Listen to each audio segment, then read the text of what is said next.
我和陆羽谈婚论嫁的档口，他把我们存的婚房钱全给了别的女人。第二天，我就花了250送这对有情人渣男小三上了热搜。再后来，看到我挽着别人的手，他跪在地上哭着求我回头。大家好，开始今天的分享之前，希望你能给人间烟火点个订阅，我将会分享更多优质的内容。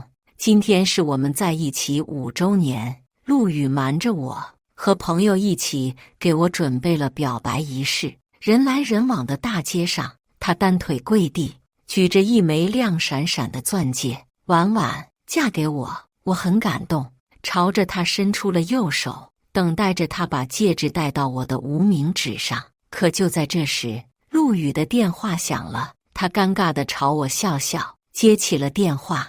不知道电话那头的人说了什么，陆羽的神色变得很紧张，话都没说一句，站起来就去路边拦了一辆出租车。等我反应过来的时候，他人已经不见了。驻足围观的行人们议论纷纷，几个朋友也面面相觑。其中一人上前劝我：“婉婉，陆羽他可能真有急事。”眼里闪过一丝自嘲。我笑着点点头，我知道他有急事，他们不知道。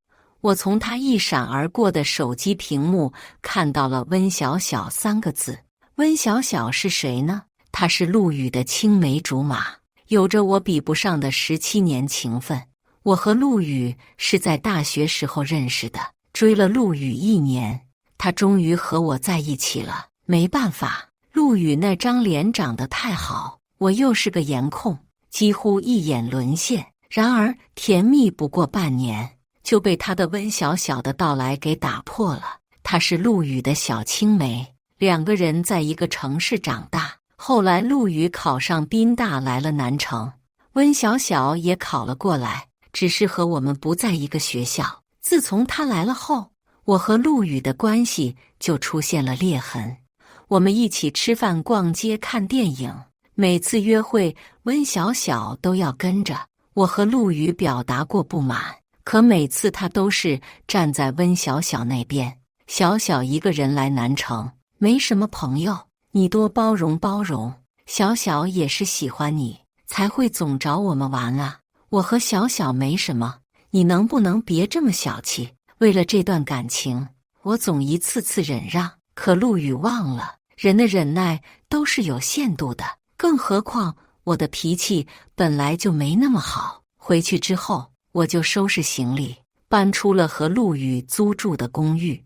陆羽家在一个4线小城市，父母普通工薪家族，家里还有个妹妹，条件不是很好。毕业后，为了帮他分担房租，我主动提出来和他一起同居。可我这份体贴在别人眼里就是倒贴。有次我不舒服，提前请假回家，就看到温小小坐在我家沙发上，半边身子都要靠在了陆羽身上。陆羽却似浑然不觉。小羽哥，你和夏婉还没结婚，就要扒上来要和你同居，是不是太不检点了？我这个暴脾气当即就把包扔在了他身上。那你呢？一个小姑娘家，没事儿总往人家有对象的男生家里跑，想做什么？小三吗？见不见啊？温小小被我骂的当即红了眼圈。陆羽看到我，先是一愣，然后皱眉：“夏婉，你这话说的太难听了。呵，那刚才方小晴说我不检点的时候，怎么没见她反驳了？我看都没看她一眼，走过去把包拿起来擦了擦，然后砰的一声关门而去。可惜了，我刚买的沙发脏了。为了这件事情，我们冷战了1个星期，我直接回了家里住。陆羽给我打了2次电话，我没接，他就算了。后来还是他生病住院了，他朋友打电话给我，让我过去看他。本来我还在气头上，不想过去的，可陆羽朋友说，陆羽病得迷迷糊糊，都在叫我的名字。我心软了，煮了鸡汤送去了医院。结果就看到病房里，温小小正殷勤地给陆羽喂粥，我脸色当即沉了下来，一言不发地掉头就走。陆羽看到了我，推开了温小小，拔下点滴就追了出去。医院走廊上，陆羽拉住我的手，眼里满是哀求：“婉婉，不要走。”我还是第一次看到这么憔悴的陆羽，皮肤苍白，眼底青黑，薄唇干裂，没有一丝血色，但脸还是好看的。我心又软了，我赌气道：“不走干嘛？看你和温小小两个人相亲相爱吗？我和小小没什么，我只是把她当妹妹。”这话陆羽说了不止一次，我每次都信他，可结果就是一次次被伤心。倒不是说两个人真的出轨了，而是每次我和温小小一起出事，陆羽选择的人总是他。比如上次下雨，我没带伞，陆羽说给我送伞。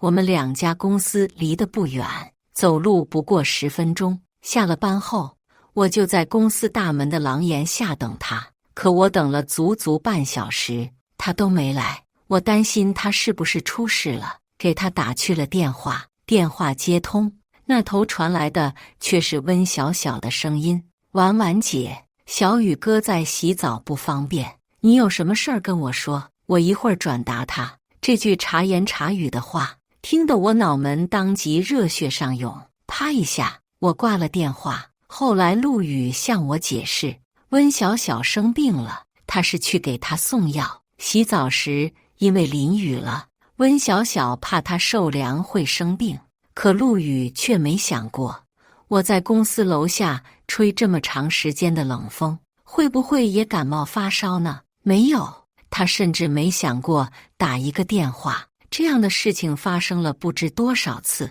可这一次，陆羽和我保证不会再见温小小。我看到他身后追出来的温小小，听到这句话，眼眶泛红，然后恨恨地盯着我。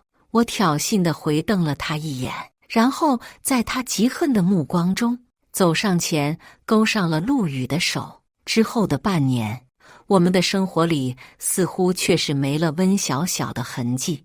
我和陆羽也渐渐到了谈婚论嫁的地步，于是他和朋友策划了这场求婚。其实我是知道的，之前洗衣服的时候，我在陆羽的口袋里看到了买戒指的单据，并对此怀抱了巨大的憧憬，却没想到陆羽给了我这么大的惊喜。收拾完东西，我给陆羽发了信息，只有2个字：分手。信息发完没多久，陆羽就给我打了电话，我给掐了，他又打了过来，我嫌烦，直接关机了。就这样到了周一，陆羽堵在我公司门口，同事们面面相觑地看着我们。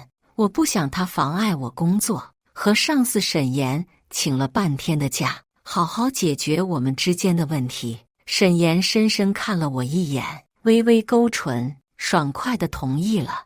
我们来到公司楼下的小广场，以前中午我们会一起坐在树荫遮蔽的靠椅上，一起吃着我给他做的爱心便当。现在我们是来谈分手的。陆羽不想和我分手。婉婉，我知道上次的事情是我不对，我不应该求婚到一半丢下你跑了，可我真的有急事。闻言，我勾了勾唇角，我知道。找温小小找你吗？陆羽眼底闪过错愕，显然没想到我会知道。婉婉，我打断他的话，陆羽，之前我们冷战，你还记得自己怎么说的吗？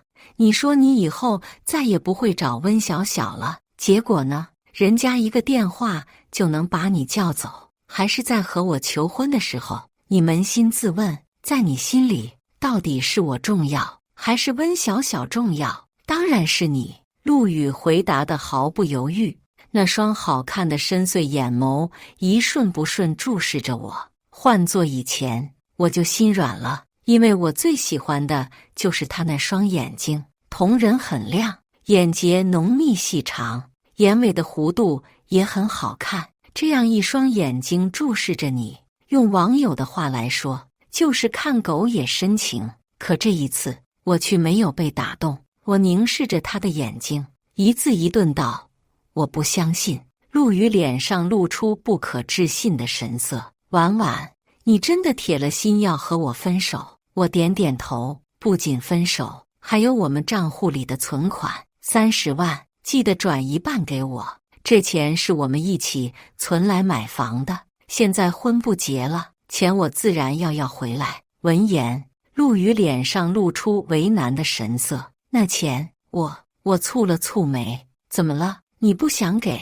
钱是我们一起存的，肯定是有我一份的。钱我借给小小了。我瞪大了眼睛，不可置信地看着他。你说什么？你知道的，小小他爸是个赌徒，把家里面的钱都输了，还欠了36万，这钱还不上，他们就去小小家里闹。上次我也是因为这个才跑的，他们说不还钱，就要把小小送去那种地方。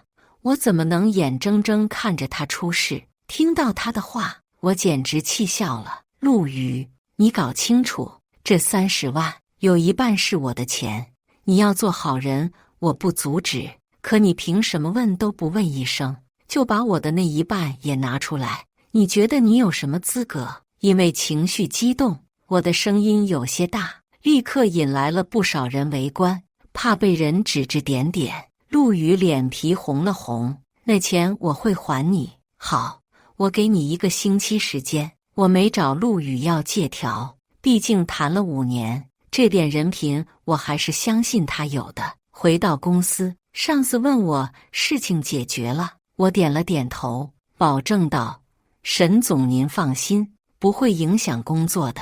上司沈岩轻轻嗯了一声，没多说什么，就让我回去工作了。或许是情场失意，职场得意，公司要去隔壁市谈一个大项目，沈岩让我和他一起去。出差之前，我找了陆羽，1个星期时间也到了，钱也该还了。陆羽约我在公寓见面，我同意了，却没想到在那里看到了温小小。我只当没看到他，伸出手，意思顾羽还钱。顾羽递给我一张卡，这是15万，密码是你的生日。我刚伸手准备去接，没想到半途伸过来一只手，把卡抢走了。凭什么把钱给他？这都是你一点一点存的。说这话的人自然是温小小，他一脸恨恨地盯着我，仿佛我就是个贪婪的强盗。我没理会他，把卡攥在手里。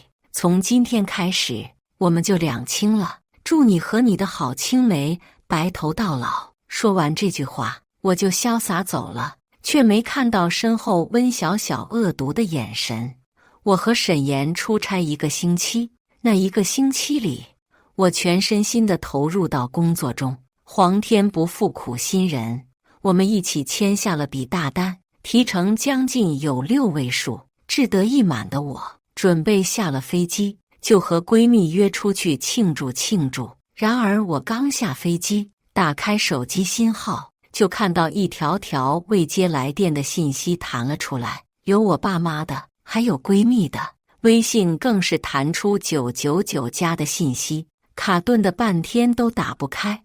我正纳闷发生了什么事情，就看到上司沈岩面色古怪地看向我。怎么了？我不解地看向他。沈岩把手机递给我，入目的是微博热搜的爆字标题：史上最强捞女，分手后还问前任要15万分手费。刚看到标题，我还没反应过来，直到标题下面照片，赫然是我和陆羽的合照，只不过陆羽被打了码，而我的照片明晃晃地挂在热搜上，还被P了个捞女的标签。再看帖子的内容，什么嫌弃男朋友家里面穷，把人甩了，还要问人要分手费，同居期间生活开支都是男朋友出，我1分钱不花，全部白嫖，还说我心眼小，喜欢乱吃飞醋，控制欲强，看到自己的男朋友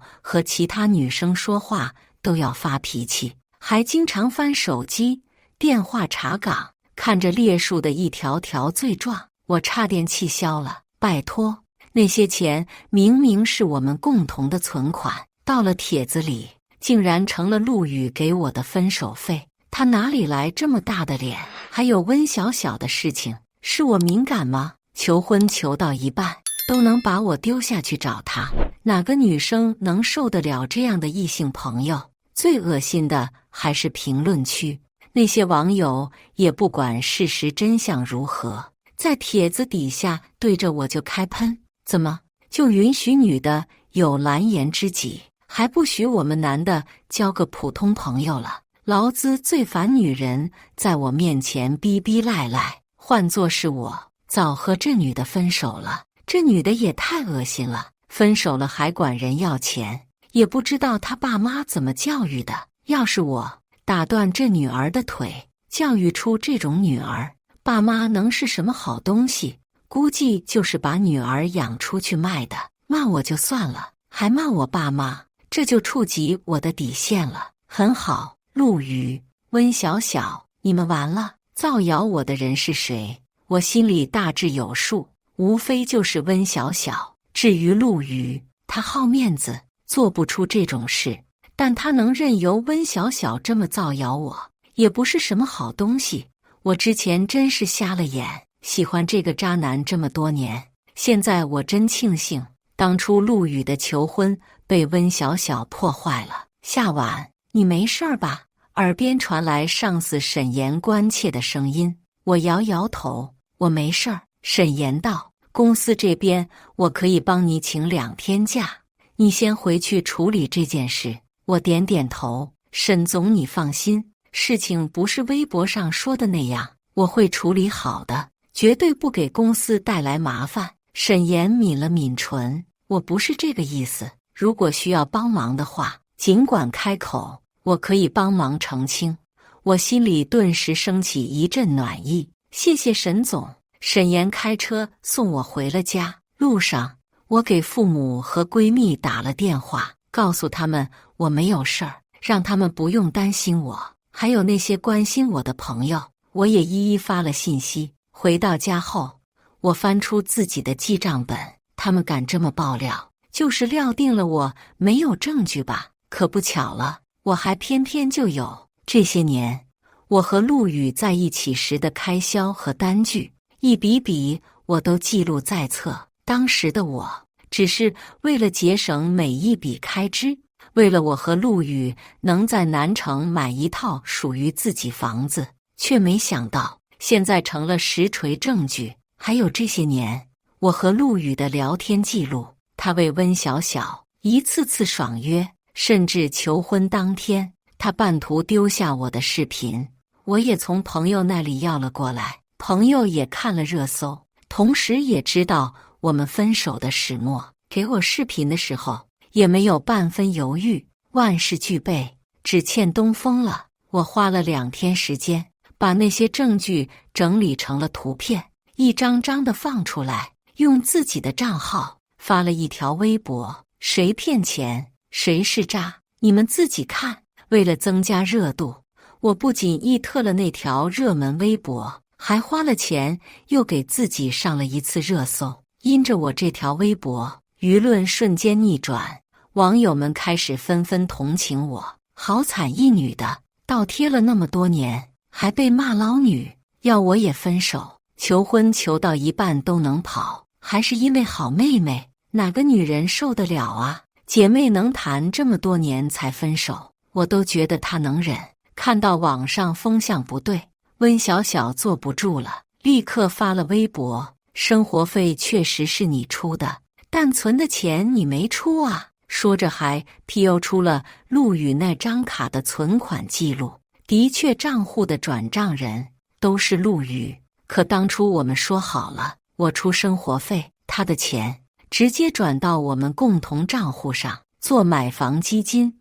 我花在我们生活费上的钱绝对不比他存的少，网友们也不是蠢货，算算都能算出来。而且我的材料准备得十分齐全，连反转的余地都没有，所以很快温小小这条回应底下就被攻陷了。连带陆羽一起骂上了热搜。人家小姐姐花那么多钱，你是看不见吗？怎么好意思说钱不是小姐姐转的，就没有她的份？行，存款可以不要，但这些年小姐姐在渣男身上花这么多钱，你倒是退回来吧，怕比15万之多不少吧？渣男软饭硬吃，榨干白富美，这什么渣男贱女，当了婊子还要立贞节牌坊，真是配一脸。网友们的战斗力可不弱，很快就把温小小骂得噤声了。可他把我爆出来，就想这么躲在幕后，也没那么容易。和温小小这种低素质的人爆照不同，我没有放2个人的任何信息，之前求婚的视频也都打了马赛克，但没关系，广大的网友会帮我把他们人肉出来。微博发出去不久，我就收到了陆羽的电话。我本来想直接挂了，但是又好气，他打来是做什么？道歉吗？事实证明，我想多了。陆羽开口的第一句话就是质问：婉婉，你一定要这么绝吗？听到这话，我简直想笑，是我做的绝，还是他们做的绝？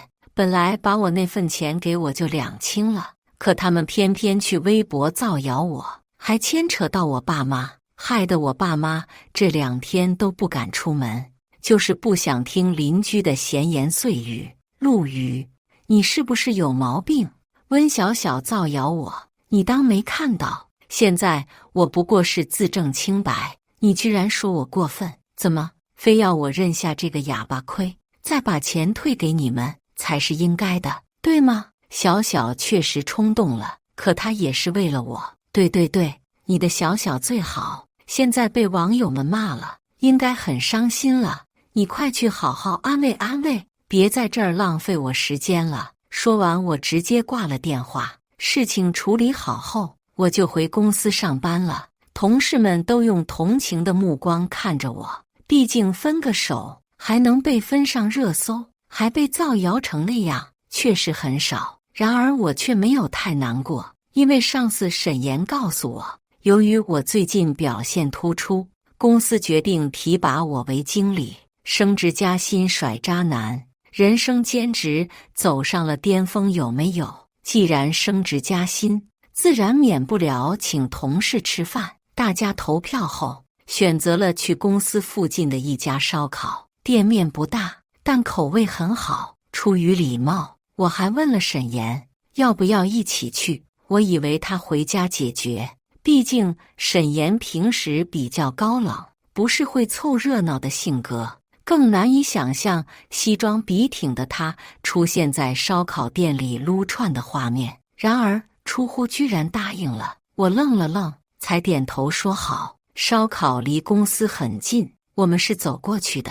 因为沈岩在的原因，大家都比较拘谨，一个个不说话，气氛有些尴尬。没办法，我只能充当气氛组，端起酒杯，先敬了沈岩一杯。沈总，谢谢你提拔，没有你就没有今天的我。沈岩举起酒杯和碰了碰，动作举止十分优雅，和周围的环境格格不入。之后我又和同事敬酒，经过我这么暖场，气氛顿时活络起来，但我也因此喝了不少酒。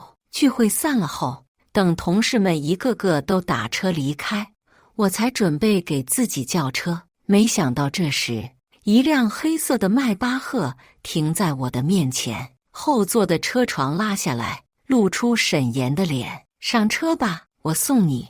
我喝的确实不少，就没有拒绝沈岩。坐在后座上，我就闭目养神，直到耳边传来沈岩的声音：你到了。我点点头，晕晕乎乎地打开车门，准备下车。不知道是不是喝得太多了，下车的时候，我脚下忽然一软，差点栽在地上。幸好沈岩眼疾手快，从后面把我捞住。你没事吧？耳边传来温热的气息。我稳了稳身子，刚准备点头，才发现我和沈岩现在的姿势有些暧昧。我半个身子都被他搂在怀里，耳朵一热，我刚准备从他怀里站起来，就听到前面传来尖利的女声：“小雨哥，你看，我根本没造谣，他们就是有一腿。”我抬头一看，不是陆羽和温小小是谁？陆羽眼神犀利地看向我：“夏婉，你和我分手是为了他？”听他这么倒打一耙，我脸色立刻冷了下来。我转身对沈总道：“沈总，今天麻烦你了。”沈岩看了陆羽和温小小一眼：“不麻烦，需要我帮忙吗？”我摇摇头：“不用，我自己可以解决。”沈岩点点头，才吩咐司机开车离开。温小小见状要追过去：“小雨哥，他心虚了，让奸夫先跑呢。”我拉住他，啪一巴掌直接打在了他脸上。“温小小，你有完没完？”温小小恨恨地瞪了我一眼，随即委屈巴巴地看向陆羽。我不理他，只冷冷看向陆羽：“陆羽，我们为什么分手你心里面没数吗？你求婚求到一半，都能为了温小小跑了，还把我们的买房基金借给温小小。在你心里，他比我重要，你干脆和他在一起算了，为什么来找我？”听到我的控诉，温小小眼底竟然闪过一丝得意：“你乱说什么？我和陆羽哥哥清清白白，他看我可怜，才会借钱给我，哪像你，都扑到别人怀里了。”我冷笑：“我只是没站稳。”沈总扶了我一下，自己心思龌龊，别把其他人和你想的一样。温小小涨红了脸，还想说什么，却被陆羽打断：“夏婉，这件事情我们先放在一边，你能不能再发一条微博澄清一下？我和小小什么关系也没有，就因为你发的那条微博，网上的人都在骂我们，公司领导也找了我和小小谈话，你不能因为私人恩怨就断了我们的前途。”呵，那温小小发那条微博的时候，陆羽怎么没想过我的前途呢？澄清什么？我发的哪一条信息是无赖？你们倒是说说。陆羽和温小小不说话了。的确，和温小小的造谣不同，我没有说陆羽和温小小一句坏话，但是我们之间的聊天记录，还有温小小一直插足我们之间的关系，都已经说明了，他就是一个小三。见两人没说话，我也懒得理他们，直接上楼。只是我没想到有人能无耻到这个地步。第二天一早，我去公司上班的时候，发现同事们都用异样的眼神看着我。起初我还不知道怎么回事儿，直到沈岩把我叫进了办公室，给我看了最新微博热搜。本来我那条微博已经沉寂下去了，却因为温小小放的一张照片又被顶了上去。照片正是昨天晚上我没有站稳，被沈岩扶住的画面。由于拍摄角度问题，照片里我整个人好像被沈岩搂在怀里，姿势十分暧昧。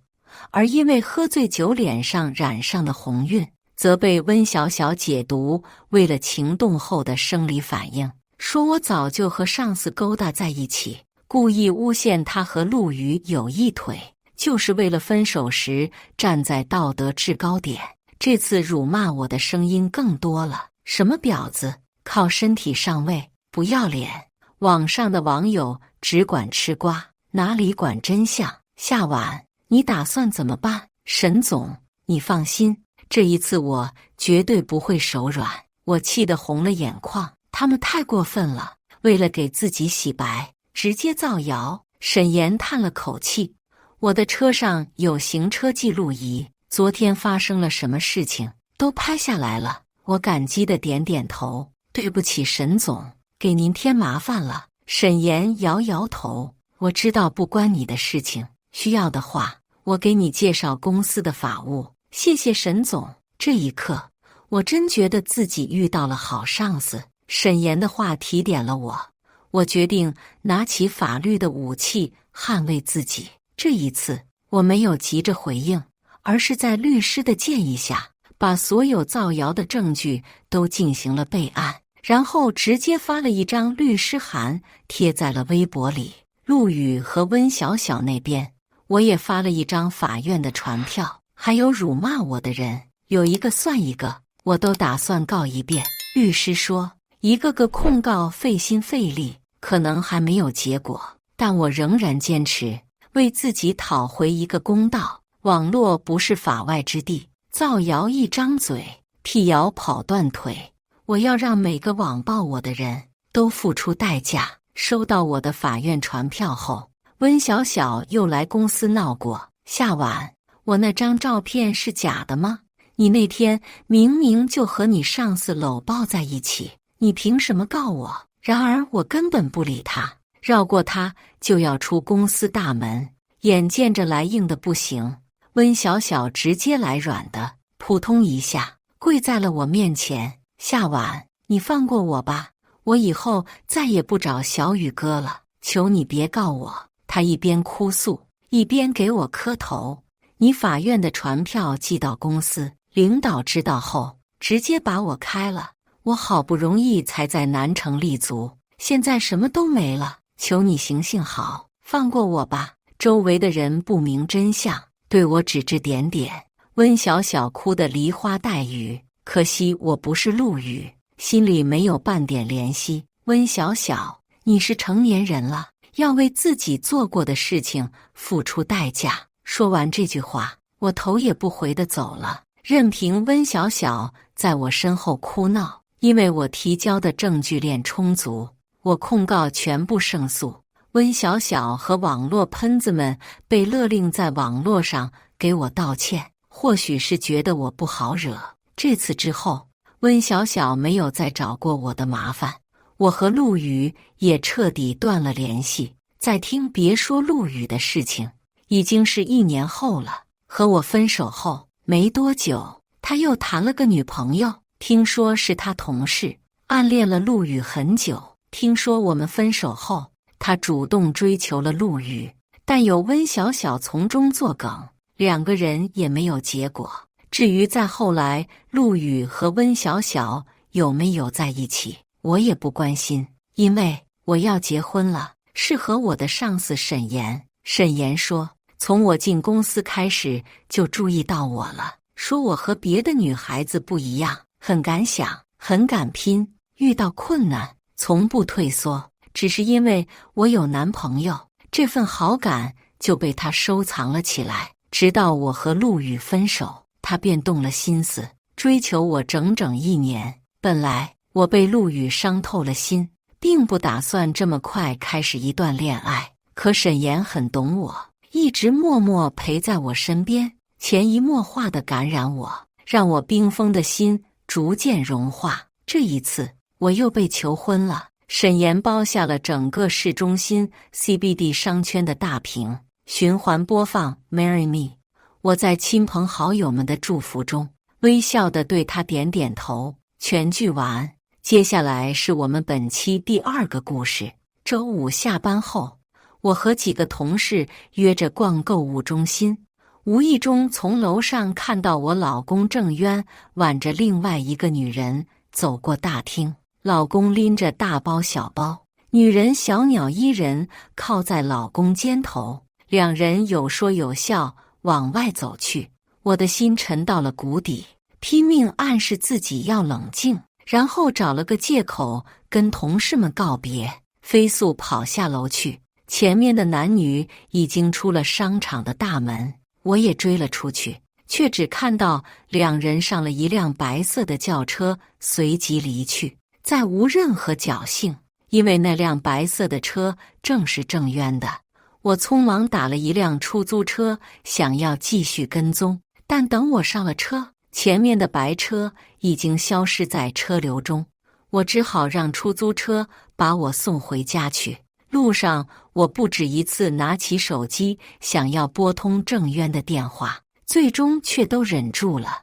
我一个人在卧室里等着郑渊，回想着两人在一起的一切，回想着刚刚在商场看到的那一幕，时间就更加漫长难熬。我跟我老公郑渊是通过相亲认识的，郑渊在市里的经济开发区招商局上班，是正式的公务员。我读完研后，在省会市里一所高职学院做教师。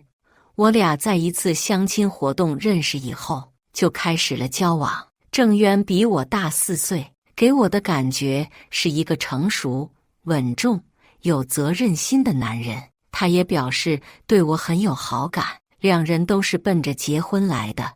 他是公务员，我是正式教师编制，条件差不多，彼此也都欣赏。交往一段时间以后，很快就到了谈婚论嫁的阶段，没过多久就正式结婚。从结婚到现在还不到半年的时间，一直到11点半，郑渊才进了家门。老婆，不好意思，领导突然安排了一个急活，明天一早就要，我只好加班弄完。郑渊一边挂衣服一边跟我解释，你们领导是长头发，穿着驼色大衣、黑色长靴吗？我眼神冰冷地看着郑渊，郑渊的脸色微变了，勉强笑着，什么意思啊？我们领导是个男人，别装了。郑渊，下午我也在万达。我盯着他的眼睛，郑渊的脸色一下子沉了下去，接着便有些恼怒，你什么意思？跟踪我吗？你承认了？你有病吧？我承认什么？郑渊提高了声音，却掩饰不住心虚。其实我原本还是怀着一些希望的，希望事情不是我想的那样，但看着郑渊的样子，内心愈发失望。下午7点左右，我在万达广场看着你跟一个女人挽着手臂从超市走出来，一起上了你的车。我说的够清楚了吧？我彻底摊牌。那是我一个大学同学，在商场偶遇的。不是，你跟踪我，你有意思吗？我冷笑，终于承认了。什么样的同学大庭广众下给一个已婚男人投怀送抱啊？是天生的贱人，还是你们学校教人当小三啊？你给我嘴巴放干净一点！郑渊瞬间双目赤红，拿手指着我，怎么着？还要护着那个婊子吗？我的情绪也失控了。你，郑渊扬起了手，看样子要给我来个大耳刮子，最终没有落下，却一转指向身后，给我滚！这是我的房子，你给我滚出去！你还有脸要我滚？这房子是我装修的，凭什么让我滚出去？要滚也是你滚出去找那个贱人！我已经气得彻底失去理智。那你把这些装修材料扒下来一起带走，给我滚啊！郑渊面目狰狞地怒吼着。我目瞪口呆地看着眼前这个男人，那些所有的温厚、稳重、理智全部消失不见，有的只是狰狞、狂暴，令人畏惧，也令人感到陌生。当初谈结婚条件的时候，我父母提出2家共同出钱买一套房，写2个新人的名字。然而郑渊家却表示他们家已经有房子了，没必要买新房。后来我才知道，他们口中的新房不过是老城区一套有10几年房龄的100平3居。出于对郑渊这个人的好感和信任，我才劝说父母接受了郑家提出的方案。我家出25万装修款，结婚后郑家在房本上加我的名字，但结婚不到半年，房本至今也没加上我的名字。我也不好意思催促，没想到迎来的却是今天这样的结果。好，我滚！我抹了一把眼泪，抓起外套穿上，只带了随身的一个小包，就出了门。婆婆正在卧室门口站着，显然已经偷听多时，看我真要离家出走，也有些慌了，连忙上来拉住我。我说无奈呀，这大半夜的，你能上哪儿去啊？小两口吵个架，很快就过去了，管好你儿子就行。我甩开婆婆，出了家门。刚出家门没多久，婆婆和郑渊就一起追了下来，劝我回去。我没有理会，他们自己打车去了酒店。结果他们母子俩也追到了酒店。最后我告诉他们，要是他们不走，我就继续换一家酒店。闹腾了半夜，他们才离去。只剩下自己一个人的时候，我的眼泪还是忍不住流下来，并不是为了这个男人，只是觉得婚姻也未免太过脆弱，哪是什么避风的港湾，简直是无底的深渊。郑渊的表现太让我失望了，也让我开始重新审视这段婚姻是否应该继续下去。第二天是周六，一大早的郑渊和婆婆又出现在了酒店大堂里。也好，我决定见他们谈清楚，该离婚就离婚。媳妇，我错了，我不是那个意思，我是昨天被领导骂了，心情不好，回去家里又一时气急，才对你乱说的。没想到一见面，郑渊就给我低头道歉。哎呀，小娜呀，你看小渊他不是故意要气你的，你一走他就后悔了。我也臭骂了他一顿，这不一早就过来接你，你就跟我们回去吧。婆婆在旁边帮腔，倒是罕见的语气和善。我冷冷地看着这母子俩，摇了摇头，不可能了，是你让我滚出去的，我也不是死皮赖脸非你不可。我们离婚，你还是去把那个女人带回家吧。媳妇，你听我解释，事情不是你想的那样的，那个女人真的是我大学同学，我们真的是在商场里偶遇的。郑渊有些惶急地跟我解释，你觉得我是白痴吗？我发誓，我说的都是真的。昨天我的确是领导安排加班，但是过了一阵子又让我去商场帮他买个东西，碰巧遇到了我大学同学，看她一个女人还带着肚子，我就说送她回去，没想到让你误会了。郑渊急得赌咒发誓。我看着郑渊着急的样子，心里也有了一些动摇，难道真是我多疑了？当时我看到他带着肚子，就帮他拎着东西，他走路也有些吃力，就在我身上扶了一下。你看到的就是这样的。郑渊继续解释，婆婆也开了口，小娜呀，昨天回去我也狠狠臭骂郑渊了，逼着问他是不是做了对不起你的事，他才跟我说了这些事。他因为绕路送那个同学回去，还被领导骂办事不力，心情有点不好，回家才跟你吵架的。接着郑渊又是各种赔礼道歉，各种解释，看他说的诚恳，我也渐渐地相信了。毕竟自从结婚以来，郑渊虽然加班多，但从来没有过夜不归家的经历，平时里也从来没跟我争吵过。如果那个女人是孕妇的话，扶着的手臂倒也能说得通，毕竟我只是远观，并不能确定这个女人的体型。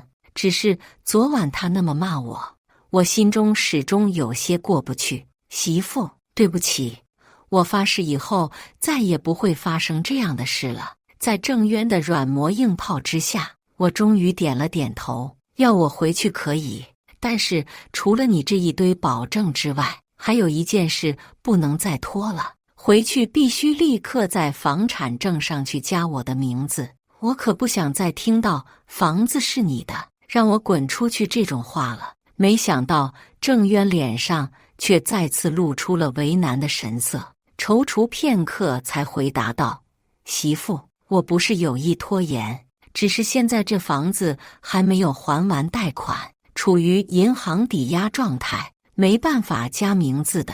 这种情况我事先也没想到，一时不知道该说什么才好，也怪自己当初结婚前没有问清楚这房子是不是全款的，只因为当时看着是个老房子，理所当然以为早就还清贷款了。毕竟这房子是10几年前的，那时候房价还很低，现在房贷也没多少了，很快就还清了。到时候我们立刻就去加你的名字好不好？看我又不说话，郑渊赶忙表态，我还能说什么呢？事已至此，也不能因此就坚持要离婚吧。只是我心里隐隐约约总觉得有什么地方不对劲。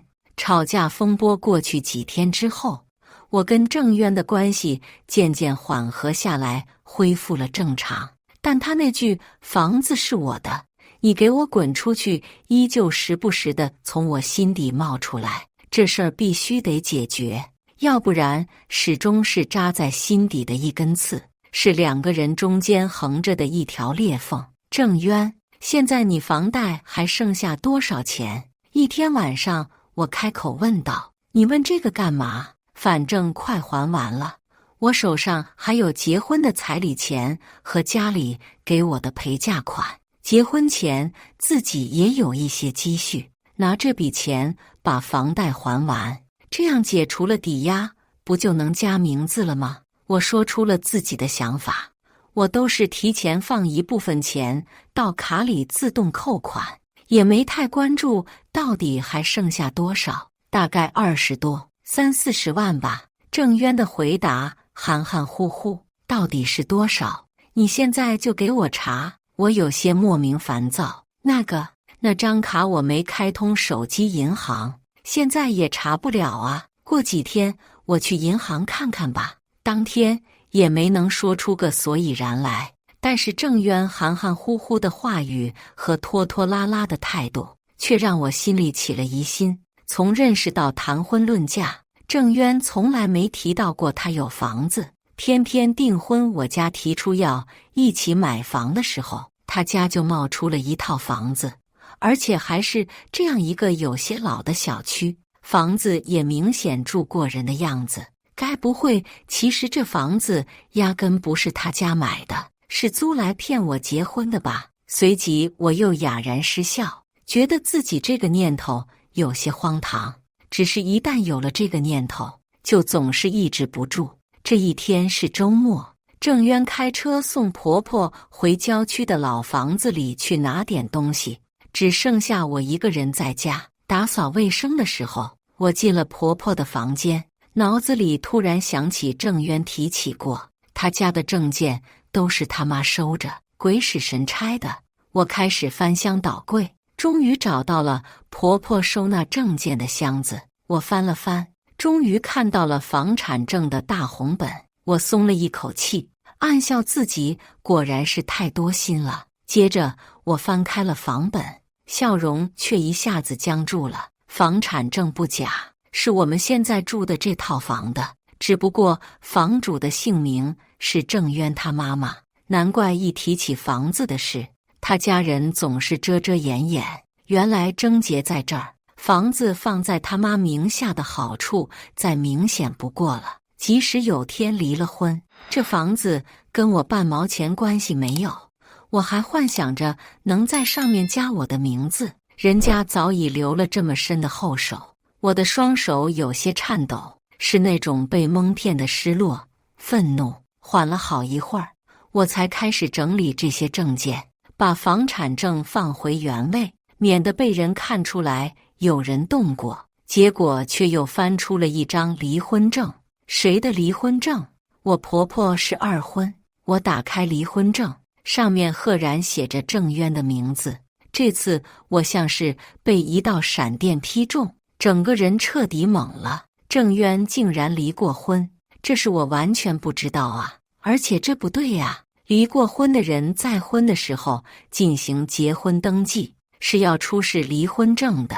可我跟郑渊登记的时候，并没有见他出示过离婚证啊！我突然想起一件事，我跟郑渊登记结婚前一起回过我老家一趟，当时我建议顺便在我们老家登记领证，郑渊的户口本这些也都带着，但他却推说要选个好日子，坚持要回了省城再登记。最终我们是在郑渊户籍所在的民政局登记的，当时负责结婚登记的那个办事员还是郑渊的初中同学呢。初中同学，我脑子里豁然一亮，原来是这样。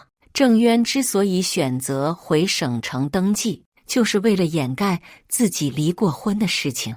结婚的时候出示离婚证，本来就只是走个核实的程序，如果办事员是他同学，完全可以帮他省去这个环节。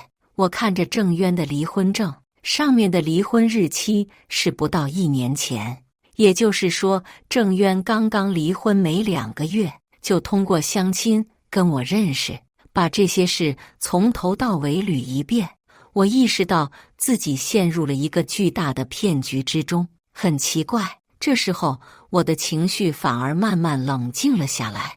我又翻看了一遍那些证件，再没有发现什么重要的东西。于是我把这些东西都拿手机拍了照，然后整理回原样放回去，抹去我进来过的痕迹之后，离开了婆婆的房间。刘梦娇，这是从郑渊的离婚证上看来的他前妻的名字。不知道为什么看到这个名字的瞬间，我的脑子里就浮现出了那天商场里跟挽着郑渊手臂的那个女人。直觉告诉我，那个女人绝不是什么大学同学。我目前还不知道全部的真相，但这一切背后必然隐藏着巨大的密物。这个时候，我要还继续幻想着岁月静好，跟郑渊白头到老，就真的是个天生的受气包子猪脑袋了。不过，我首先要搞清楚这一切的真相是什么。郑渊到底有没有出轨？他为什么隐瞒自己离婚的经历？他们母子2人还有多少事情瞒着我？我思考着这些问题的答案，一个计划在我脑子里渐渐成型。我借口周末要跟同事们出去一趟，需要用车，把郑渊的车开了出来。晚上，我把车钥匙还给了郑渊，车子一切如常，除了车内后视镜上方的螺丝孔里，还有仪表台上郑渊他妈从寺庙里请来的千手观音摆件里，各多了一个带录音的隐藏针孔摄像头。从这个角度，可以把车里前后2排空间全部拍得清清楚楚。这段时间，我再没跟郑渊提过访本家名字的事儿，他自然也不会主动提这个话题来招事儿。我每天都通过手机 App 查看郑渊车上的录像，刚开始几天没有什么异常，直到有一天临近下班的时候，郑渊发信息告诉我，他晚上需要加班，会晚点回去。终于要有收获了吗？下班后我没有回家，单位的办公室渐渐空无一人。我打开手机，调出了郑渊车里的实时摄像功能。车里一开始没人，片刻后，驾驶座位那边的车门打开，郑渊上了车。我出发了，你接到珊珊了吗？好，那你们在幼儿园门口等我，我这就去接你们。郑渊打了一通电话以后，发动了车子。大约过了10分钟左右，郑渊的车子停下，片刻后，车子的后门打开。爸爸，车里传来一个小女孩的声音。一个女人抱着一个小女孩坐进了后排。郑渊答应着，转身看向后座珊珊，想爸爸了没？我拿着手机，目瞪口呆地目睹着这一切。郑渊竟然还有一个孩子，那身边的女人一定是他的前妻刘梦娇了。坐好了，听妈妈的话，不要乱动。爸爸带你去吃好吃的。郑渊叮嘱一番，才转过身发动车子，脸上洋溢着幸福的笑容。我仔细地看着后座上的女人，虽然换了衣服，但我一眼就认出，正是上次在商场里跟郑渊在一起的女人。家里这几天怎么样？吃的用的都还有吧？郑渊跟女人开始聊天。你还有脸问？你说你都多长时间没回家了？这半年来，你没在家里过一次夜也就罢了，现在连回来看我们一次都做不到了。你是不是准备好跟那个女人过一辈子了？女人的声音充满怨气。梦娇，你怎么又来了？这不是情况特殊吗？我跟她结婚没多久，要是晚上不回去，怕引起她怀疑。上次在商场被她撞见了，幸好我撒谎应付了过去，所以这几天就没敢过来见你。以后就正常了。这日子我真是过够了，像个鬼似的，见不得光。孩子天天问我爸爸去哪了，我都答不上来。当初真不该答应你离婚。女人的声音哽咽了起来，这不是没办法吗？我妈非得要个男孩，你又伤了身体不能生。我妈每天寻死觅活的逼迫，我能有什么办法？你放心，等生出男孩，我就跟那个女人离婚，把你和珊珊接回来。他哒，听着郑渊的话，我的双手一阵颤抖，手机掉在了地上，一切都真相大白。郑渊跟他前妻只是因为刘梦娇伤了身体，无法生二胎，而郑渊他妈必须要个孙子，才被迫离婚。而这一切也不过是他们夫妻俩的缓兵之计。我是郑渊找来给他们郑家生孩子、传宗接代的工具，等我完成任务，就会被一脚踢开。我突然想起一件事，刚结婚的时候，有几次我放在床头柜里的避孕套都不见了，后来发现是婆婆偷偷扔掉了。为这事我还跟郑渊吵过架。现在回想起来，婆婆当时坚持搬过来住，说是照顾我们的生活，其实就是来当监工的，监督我这个生产工具赶紧怀孕，为他们老郑家诞下孙子。我觉得嗓子里一阵恶心，忍不住干呕起来，真是太恶心了。这一家人都是极品，竟然能想出这么阴损的法子，忍住恶心。我继续看着这对极品男女的对话。当天晚上直到半夜，郑渊才回了家，很快就睡着了。在郑渊睡着后，我睁开眼睛，只想离这个恶心的男人远远的。只是此时我还必须要忍耐，如果我现在离婚，几乎相当于要净身出户，房子这些不用想，我爸妈出的装修款也要搭进去，还有结婚这段时间我的工资、给他家的开销，这些恐怕也得有不少打了水漂。更何况我无缘无故被这家子极品欺骗，就这样离开，太便宜他家，也太对不起自己。以这家人的极品，和平解决是不可能了。我必须找准他们的死穴，让他们不得不把属于我的那份吐出来。我继续通过车里的摄像头监控着郑渊的一举一动，同时把那些他跟刘梦娇在一起的视频全都保存了下来。一段时间以后，我手上已经握着不少郑渊跟刘梦娇在一起的证据，通过他们的对话，也了解到了越来越多的信息。这两人还真是大学同学，从大学就开始恋爱，工作以后结了婚，一直很恩爱。两人的孩子都已经4岁了。离婚后，郑渊在外面给刘梦娇母子租了一套房居住，一切生活开销也都是郑渊承担。郑渊找时间会过去一家3口短暂团聚，那些郑渊所谓的单位加班，大部分时候都是去了刘梦娇那边。可惜呀，摊上郑渊他妈这么个老钱婆。当然这两人也不是啥好东西，竟然拉一个无辜的人给他们垫背。手上的这些证据虽然不少，但是还不够，毕竟两人有孩子。郑渊可以推说是去探望孩子，这在法律上也是允许的。我必须拿到他们俩的直接证据。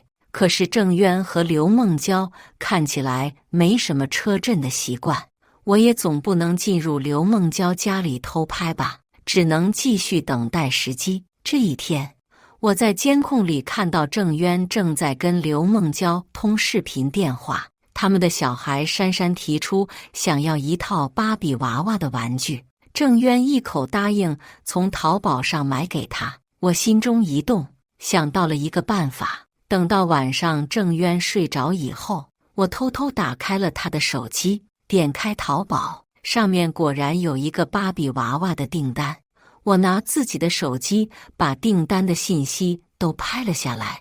第二天，我联系了上次买车载针孔摄像头的厂家，让他们按照我的要求定制了几个玩偶，将摄像头隐藏在了玩偶的眼睛里。而这些摄像头同样可以通过我的手机控制。一切安排妥当以后，我用一个网络模拟电话软件打通了郑渊所下订单里的电话。你好，请问是刘小姐吗？对，我是澎湖专卖店的。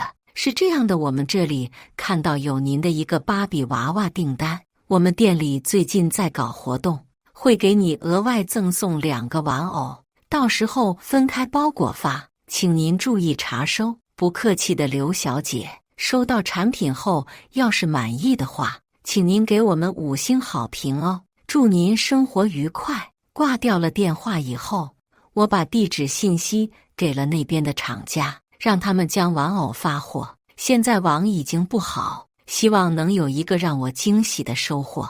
为了给出他们2人足够的机会，我告诉郑渊，我这周末要回去看我爸妈。周五我下午没课，上午上完课就走，周一才回来。到了周五，我在外面找了一家酒店住下来。算着时间，刘梦娇那边也应该收到快递了。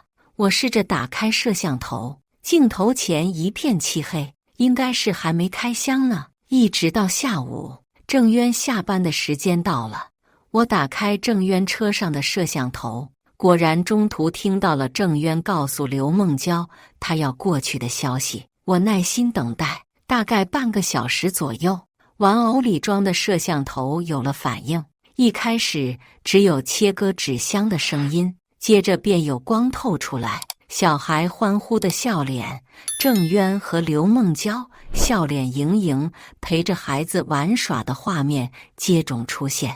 看着这终于能享受欢聚时光的一家人，有那么一瞬间，我忍不住想，假如没有这些破事，他们一家人过该有多好。只是一切都没有假如，他们不该拉我下水，一直熬到晚上11点钟。欢乐的亲子时光终于结束，小孩睡着了，该是2人的激情时刻上演了。然而半个小时前，2个装了摄像头的玩偶已经被玩腻了，那小孩扔到了一边，摄像头不巧都面朝着地面，画面一片漆黑，我欲哭无泪。看来今天收集不到什么有用的画面了。没想到就在小孩睡着了以后，竟然有人细心地将2个玩偶都从地上捡起来，放在了床对面的置物架上。画面重新出现，而且正对着床头。画面里，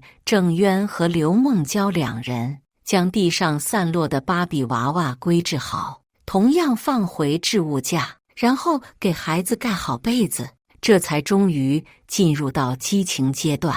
都说小别胜新婚，我和郑渊结婚后，这2位估计就没多少在一起的机会。此时果然是一通干柴烈火。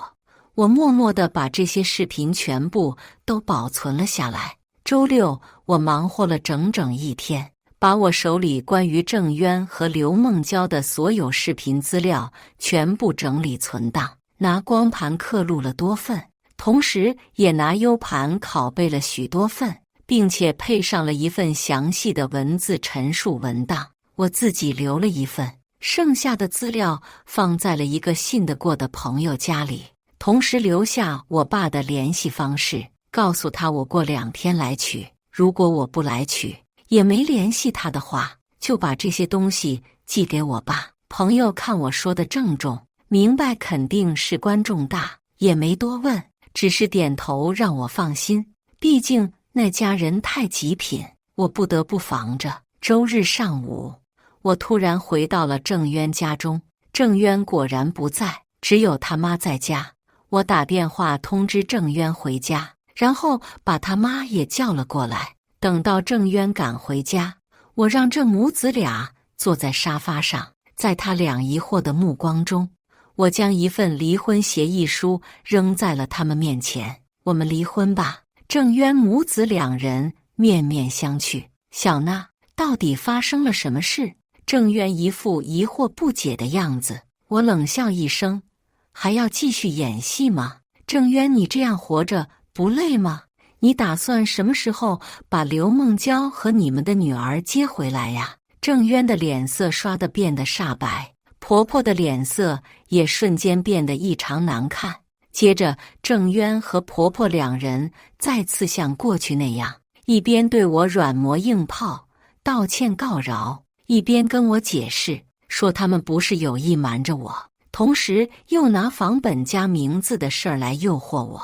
我看着卖力表演的这对母子，心想他们不从事演艺事业真是可惜，绝对是影帝影后级别的人才。行了，你们就别装了，房本加我名字，婆婆你舍得从你名下过户给我吗？我盯着郑渊他妈，脸上满是玩味的笑容，意识到我已经识破了他们全部的把戏，不会轻易再被他们忽悠。以后婆婆立刻就变了一副嘴脸，吴娜，你要是现在跟我儿子离婚，可是什么都得不到，不但要净身出户，以后还成为一个二婚女人，坏了名声，谁敢要你？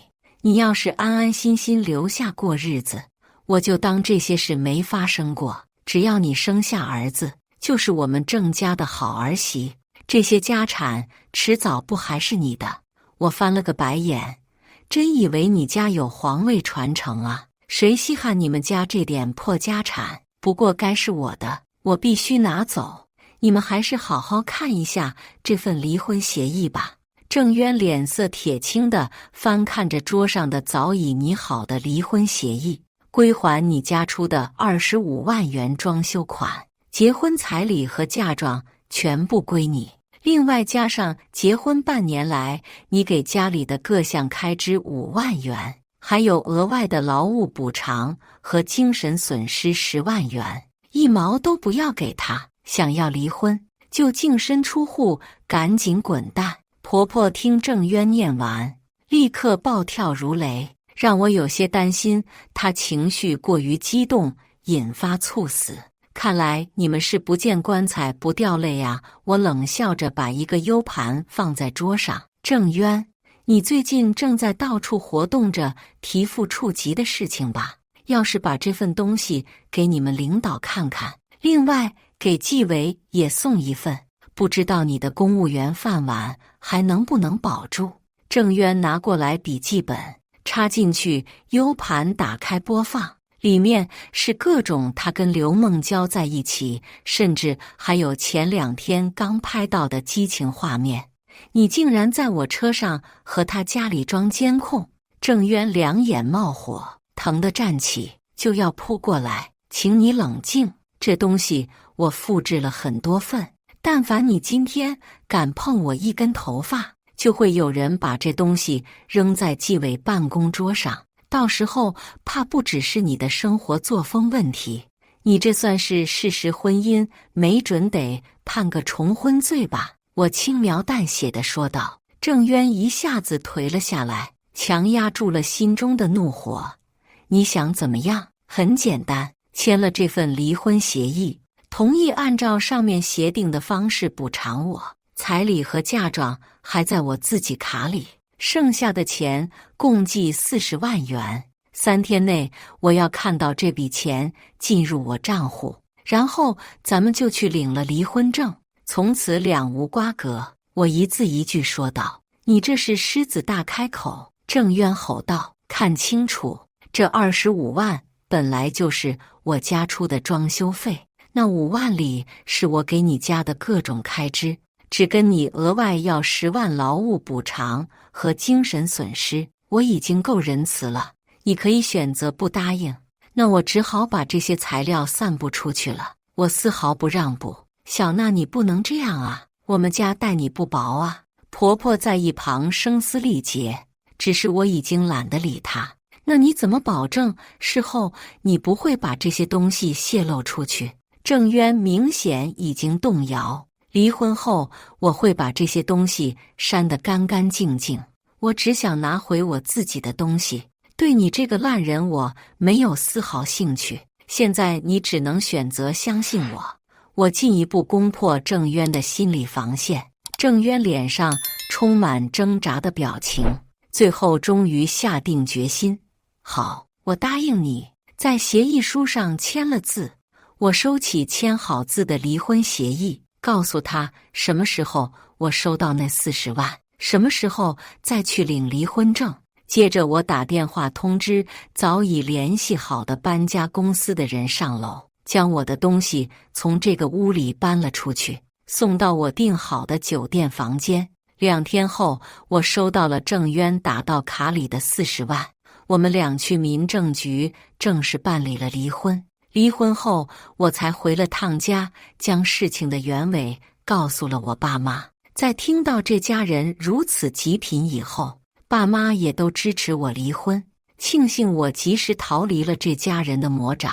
我要把25万装修款和嫁妆钱还给爸妈，却被他们拒绝了。娜娜，这钱本来就是我们准备拿来给你买房的，只是没想到遇上了这么一户人家，这钱你留着吧，爸妈再给你添一点，你给自己买个房子。听着爸爸的话，我重重地点了点头。后来听说我前夫郑渊当初买房还有一些欠债，加上平时还要顾着刘梦娇那边，本来就捉襟见肘，跟我离婚时候根本拿不出那40万。他选择收受了一个投资商的贿赂，把招商投标的内部资料泄露给了对方。这个项目被那个投资商拿下，却因为项目工程偷工减料出现了质量事故。上面调查质量事故，牵出了郑渊受贿的事儿，最终锒铛入狱。只是这一切跟我没有半毛钱关系了。2年后，我遇到了一个我爱他，他也爱我的人。经历过这一切，我仍然相信爱情，相信人性的美好。在我着急想要找到一个可以托付终身的人的时候，不幸遇到的是渣男和恶婆婆。而当我对婚姻、爱情没那么急迫，只是单纯过好自己生活的时候，那个对的人却不期而至。所以，没有什么必须嫁人的年纪，重要的是遇到对的那个人，即使晚一点，真的没关系。以上就是今天分享的故事，大家有什么想说的、想吐槽的，欢迎在下方评论交流。也更希望能给人间烟火点个订阅，我将会分享更多优质的故事内容。